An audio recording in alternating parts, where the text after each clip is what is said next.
to the convicts and other suspects out there. My Lord actually delivered an erudite judgment. This case started for the past 10 years. It has not been an easy journey. It started before Honorable Justice Ademola. When he now retired, the matter was now given to my Lord Justice Nyako to handle. It has been a very tough time for our officers of the criminal justice system, and to equally tell the public that the officers of criminal justice system are still working. Thank you very much. Please, can we have your full name?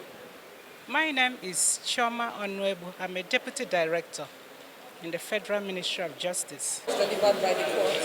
I'd like you to react to it. Your client got 20 years. How do you feel?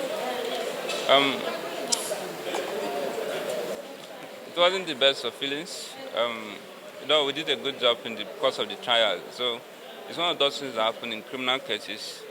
But we'll take the necessary steps to do the needful.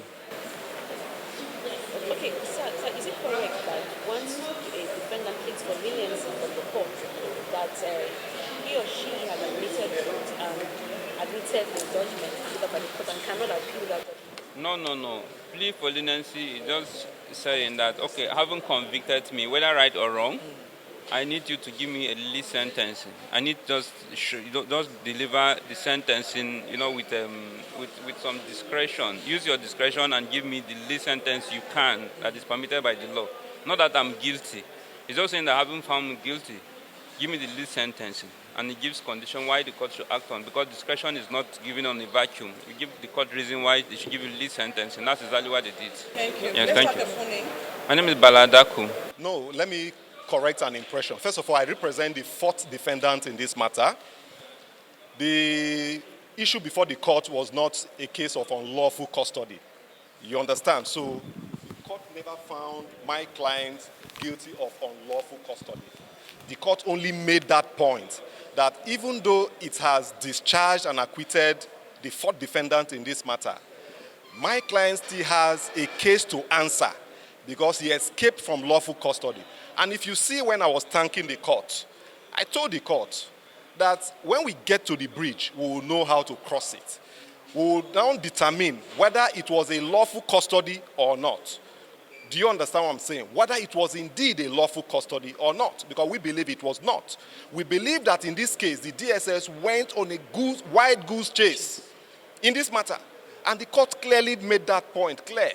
My client was standing trial on a 5-count charge, bordering on kidnapping and receiving illicit funds and all that. The court saw that. It was just an empty charge, a very bogus one. They were just making sporadic arrests. And unfortunately, my client was there at the time and he was arrested. So the issue of escaping from lawful custody, when they arrest him, if they arrest him, they will now charge him properly for unlawful custody. Then we will now represent him. Do you understand me? And determine whether that custody in itself was lawful. So at this point, when we get to the bridge, we'll know how to cross it. Let's have your full name. My name is Ahmed Tijani Yusuf, and I represent the fourth defendant who has just been discharged and acquitted on a Haruna Momo 5-count charge bordering on kidnapping and receiving money from illegal proceeds. Thank you very much.